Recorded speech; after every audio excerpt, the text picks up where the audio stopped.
दोस्तों नमस्कार। मैं चंद्रशेखर पराशर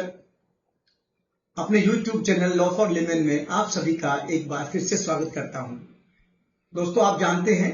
इस चैनल पर हमने दिल्ली के प्राइवेट स्कूलों में काम कर रहे टीचर्स और एम्प्लॉयज की सर्विस कंडीशंस को लेकर के वीडियोस की एक सीरीज शुरू की हुई है, जिसके तहत अभी तक हम टीचर्स और एम्प्लॉयज के selection, appointment, probation, confirmation and departmental inquiry और सस्पेंशन और सेवेंथ पे कमीशन जैसे पहलुओं पर वीडियोस बना चुके हैं। आप सभी हमारे इस चैनल पर जाकर के ये वीडियोस देख सकते हैं। तो दोस्तों सेवेंथ पे कमीशन के उस वीडियो में हमने आपको बताया था कि आप अपने ड्यूज कैसे ले सकते हैं। दोस्तों सेवेंथ पे कमीशन दिल्ली के प्राइवेट स्कूलों में डायरेक्टर ऑफ एजुकेशन ने एक सर्कुलर निकाल करके 2017 में लागू किया था और उसमें डायरेक्शन दी गई थी प्राइवेट स्कूलों को कि वो 2 इंस्टॉलमेंट्स में टीचर्स को सेवेंथ पे कमीशन के ड्यूज देंगे। हालांकि लागू तो 1 जनवरी 2016 से हुआ था सेवेंथ पे कमीशन, लेकिन उसको 2 इंस्टॉलमेंट्स में देने की हिदायत दी गई थी, लेकिन ज्यादातर स्कूलों ने इसको लागू नहीं किया। फिर 2019 में डायरेक्टर ऑफ एजुकेशन ने एक और सर्कुलर निकाला और उस सर्कुलर के कंप्लायंस में भी बहुत कम स्कूलों ने उसको माना और लागू किया। लेकिन उसके बावजूद जिन टीचर्स को और एम्प्लॉयज को नहीं मिला, उन्होंने दिल्ली हाई कोर्ट में रिट पिटीशंस दायर करना शुरू किया और दिल्ली हाई कोर्ट ने बहुत सारे केसों में ये फैसला दिया कि आपको डायरेक्टर ऑफ एजुकेशन के जो सर्कुलर है उसको मानना पड़ेगा और सेवेंथ पे कमीशन लागू करना पड़ेगा। कुछ रिटायर्ड टीचर्स भी गए थे जिनको कि 6th पे कमीशन भी नहीं मिला था और 7th पे कमीशन के ड्यूज भी नहीं मिले थे, तो उन्होंने भी अपना केस फाइल किया कि हमारे को भी जो डिफरेंस है उसको दिया जाए। तो 2019 के बाद 19 से लेकर के 20, 21 और 22 तक बहुत सारे केसों में दिल्ली हाई कोर्ट ने डायरेक्शन दी और डायरेक्शन देने के बाद ही स्कूलों ने लागू करने शुरू कर दिए थे। लेकिन 2022 के बाद बहुत सारे पिटीशंस दिल्ली हाई कोर्ट में इकट्ठे हो गए और वो सारे पिटीशंस को एक बैच पिटीशन, एक बंच बना करके एक बैच पिटीशन के रूप में उनको डील किया गया और ये सारे पिटीशंस जस्टिस चंद्रधारी सिंह साहब के पास की कोर्ट में लगे और उन्होंने भी जो दिल्ली हाई कोर्ट के जो फैसले जो पहले वाले जो पिटीशंस में थे, उन्होंने भी वही कहा कि प्राइवेट स्कूलों को दिल्ली के टीचर्स और एम्प्लॉयज को 7th पे कमीशन और 6th पे कमीशन के एरियर्स और ड्यूज देने पड़ेंगे। तो इसमें स्कूल लोगों की दलील थी कि हमारे पास फंड्स नहीं है क्योंकि डायरेक्टर ऑफ एजुकेशन ने हमें फीस बढ़ाने की इजाजत नहीं दी है। लेकिन इन सभी दलीलों को खारिज करते हुए जस्टिस चंद्रधारी सिंह का जो जजमेंट आया था वो 17/11/2023 को उन्होंने ये फैसला दिया था। लेकिन दोस्तों इसमें जस्टिस चंद्रधारी सिंह साहब ने एक फैसले और दिया कि जो भी पिटिशनर हैं जो कोर्ट के सामने थे, लगभग 50 या 55 के करीब पिटिशनर्स थे और जो आगे जो पिटिशन जो फाइल होंगे उनके लिए भी ये फैसला दिया कि 2 कमेटियां गठन करने का फैसला किया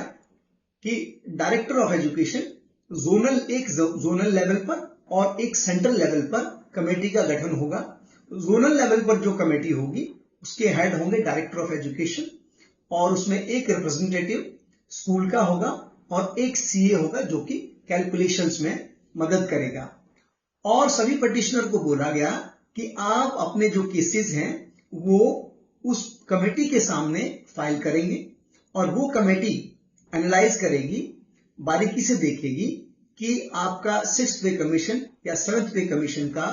दावा कितना जायज है, आपको एंटाइटलमेंट है भी या नहीं है, और अगर है तो कितना है। और साथ में ये भी पावर दे दी गई, ये भी डायरेक्शन दी कि ये कमेटी टीचर के अपॉइंटमेंट की वैलिडिटी भी और उसको कंफर्मेशन की वैलिडिटी भी देख सकती है, और साथ में ये भी देख सकती है, जोनल कमेटी को पावर दी गई, वह ये भी देख सकती है कि स्कूल की फाइनेंशियल कंडीशन क्या है, क्या ये स्कूल 6th पे कमीशन और 7th पे कमीशन लागू करने की स्थिति में है या नहीं। और ये सारी रिकमेंडेशन जोनल कमेटी फिर सेंट्रल कमेटी के पास भेजेगी, और वो सेंट्रल कमेटी में 4 सदस्य होंगे, जिनका हेड होंगे secretary education of Delhi government, दूसरे मेंबर होंगे डायरेक्टर ऑफ एजुकेशन, और तीसरे एक स्कूल का रिप्रेजेंटेटिव होगा, और चौथा सीए होंगे जो कि कैलकुलेशंस में हेल्प करेंगे। और यह कमेटी जो जोनल कमेटी के रिकमेंडेशंस आएंगी उनके ऊपर फाइनल फैसला लेंगी। तो दोस्तों, ये इस एस्पेक्ट को, कमेटी गठन करने के इस आदेश को टीचर्स ने और एम्प्लॉयज ने दिल्ली के डिवीजन बेंच, दिल्ली हाईकोर्ट के डिवीजन बेंच के सामने चैलेंज किया। उसी महीने कर दिया था, 2023 में ही ये फैसला आया, 17/11/23 को ये फैसला आया था, और 24/11/23 को ही डिवीजन बेंच के सामने इसको चैलेंज किया गया, एक एलपीए फाइल करके, लेटेस्ट पेटेंट अपील जिसको हम बोलते हैं, और उसमें ये ग्राउंड लिया गया कि ये जो कमेटी गठन करने का जो डायरेक्शन है वो गलत है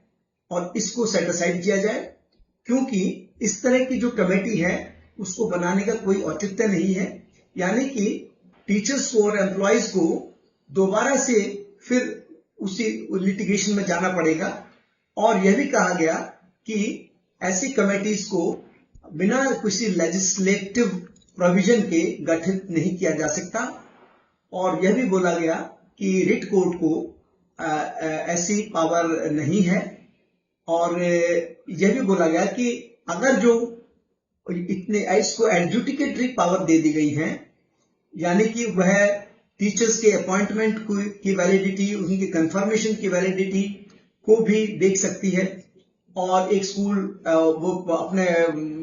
उसकी क्षमता है या नहीं है पेमेंट करने की, 6th पे कमीशन और 7th पे कमीशन लागू करने की। तो ऐसी जो एडजुडिकेटरी जो पावर दे दी गई है वो गलत है। और लास्ट में ये भी कहा गया कि इस तरीके की जो कमेटी हैं वो अनवर्केबल होंगी और उनका अनवारंटेड होंगी, क्योंकि अगर जो कमेटी की जो डायरेक्शंस को अगर जो नहीं माना गया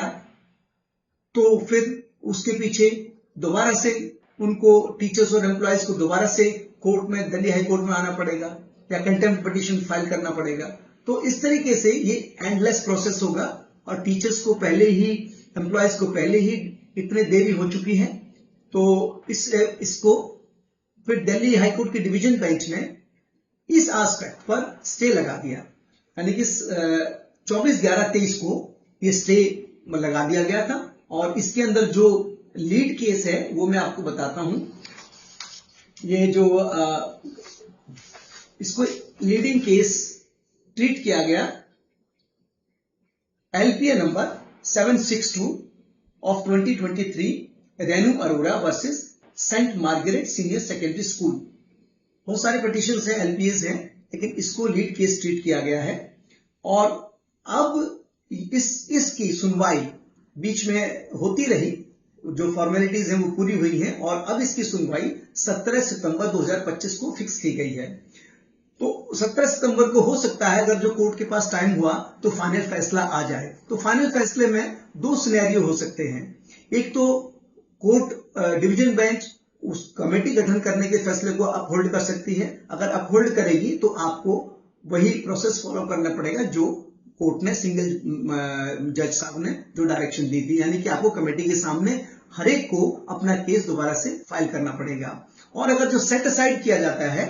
तो फिर आपको स्कूलों को तुरंत आपको आपके ड्यूज रिलीज करना पड़ेंगे 6 पे कमीशन के भी और